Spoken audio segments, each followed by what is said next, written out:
उपासना समर्पण योग chapter 6 day 28। सभी को प्रणाम। जय गुरुदेव। आइए परम पूज्य गुरुदेव वंदनीय माता जी को हृदय में धारण करते हुए आज का स्वाध्याय प्रारंभ करते हैं। कल के स्वाध्याय में हमने पढ़ा था कि शास्त्रों में गायत्री मंत्र को गुरु मंत्र ही कहा गया है, क्योंकि विद्यारंभ हो, वेदारंभ हो, उपनयन हो, जो भी संस्कार हो, सभी में गायत्री के ही आधार पर दीक्षा दी जाती है। भगवान राम, कृष्ण सभी ने अपने गुरु से इसी मंत्र को पाया था।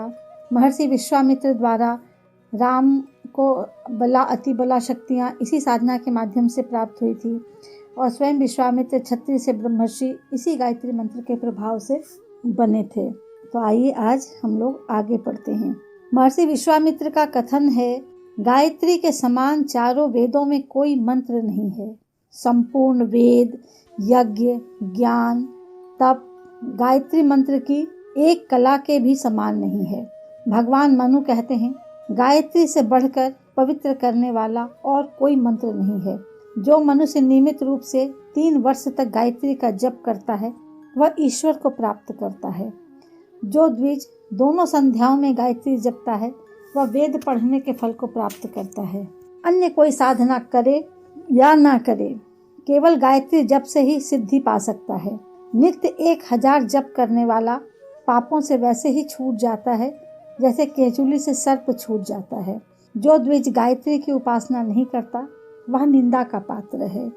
अब इसमें भगवान विश्वामित्र ने बताया कि गायत्री के समान तो चारों वेदों में कोई मंत्र है ही नहीं। जितने भी वेद हैं, यज्ञ, ज्ञान, तप, सभी गायत्री की एक कला के बराबर भी सिद्ध नहीं होते हैं।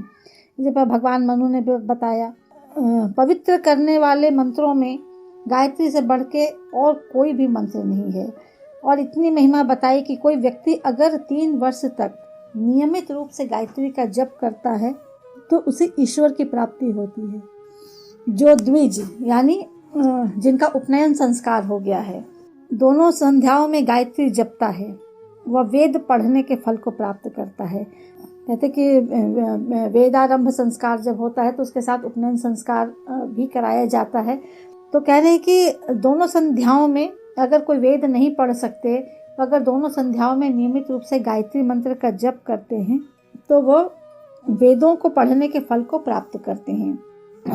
और कोई भी व्यक्ति अगर कोई और साधना करे या ना करे, अगर वो केवल गायत्री जप ही किया करता है तो उसी के द्वारा उसे सिद्धियों की प्राप्ति हो जाती है। और क्या बताया कि देखते हैं कि किस प्रकार मनुष्य जीवन से अपने मुक्त पाज हो जाता है। तो यहाँ उदाहरण दिया है, जैसे सांप अपनी केचुली से मुक्त हो जाता है। जब केचुली उसकी पुरानी हो जाती है तो वह उसको उतार देता है और दूसरी केचुली धारण कर लेता है। और उसके बाद जब अपनी केचुली उतार देता है पुरानी, तो सर्प के अंदर काफ़ी फुर्ती, तेज और चमक आ जाती है। उसके ऊपर एक नया जो है उसका पूरा आवरण हो जाता है।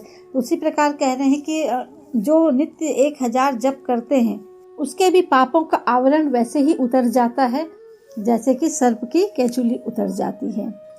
और जो द्विज होकर भी गायत्री की उपासना नहीं करते वो निंदा के पात्र बनते हैं। पराशर जी कहते हैं, समस्त जप सूक्तों तथा वेद मंत्रों में गायत्री जप परम श्रेष्ठ है।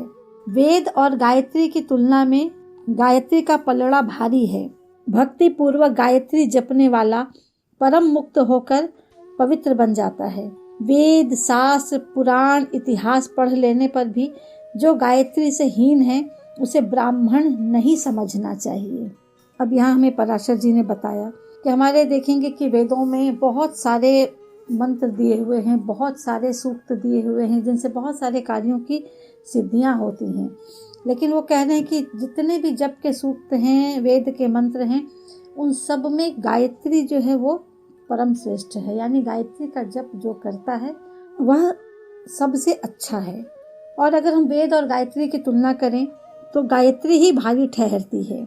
और जो भक्ति पूर्वक गायत्री जप करते हैं, देखिए जप का एक होता है, यहाँ भी बार बार गुरुदेव ने हमें भी कई जगह पर सूक्त दिए, हर समय उन्होंने शब्दों को जोड़ा है, पिरोया है बहुत अच्छी तरह से।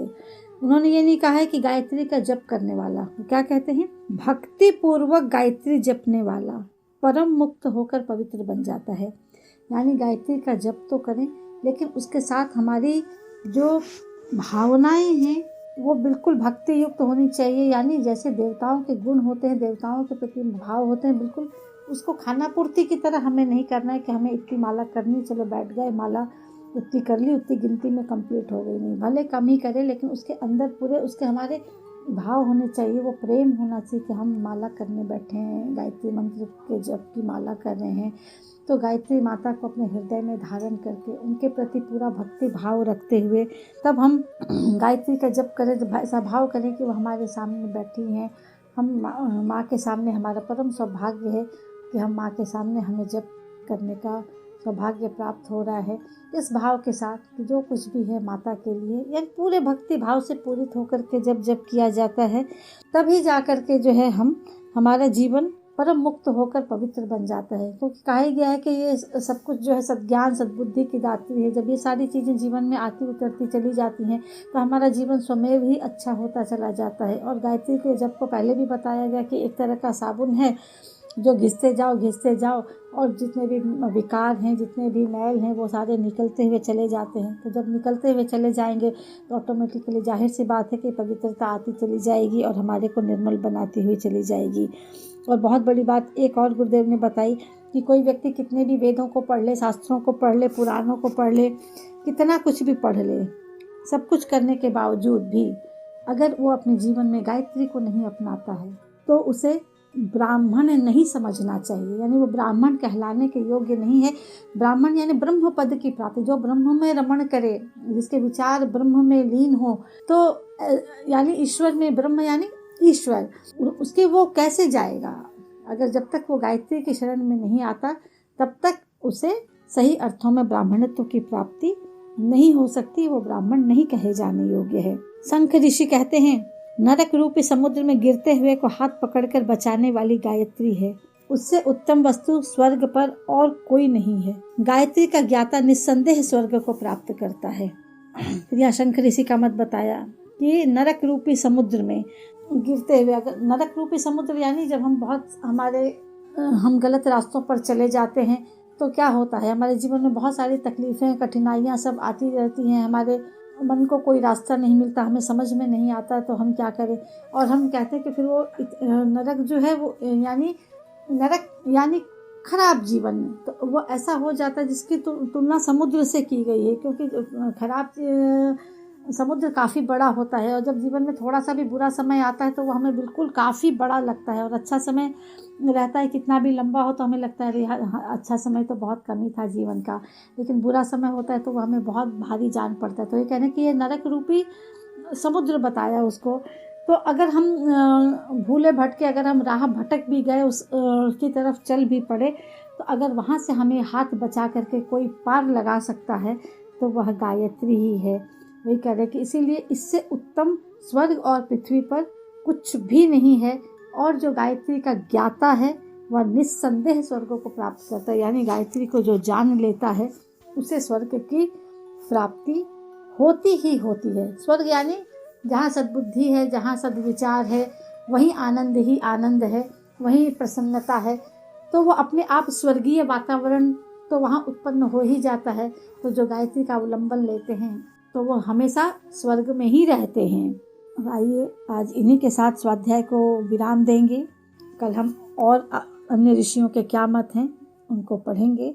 तब तक हम सब भी चिंतन मनन करें कि गायत्री का क्या महत्व है। अब ये अंतिम चरण में है स्वाध्याय, तो हम सब बिल्कुल इस चीज़ों को समझें कि गायत्री की इतनी महिमा गुरुदेव ने बताई है, हम सबको इतने सारे उदाहरणों से समझाया है। और हमें गायत्री जप के साथ किस किस भाव को भी लेकर के चलना है, ये भी सूक्त के रूप में गुरुदेव हमें निरंतर समझाते आ रहे हैं। हम भी इनको समझ पाएँ और जीवन में उतार पाएँ। इन्हीं के साथ सभी को प्रणाम। जय गुरुदेव।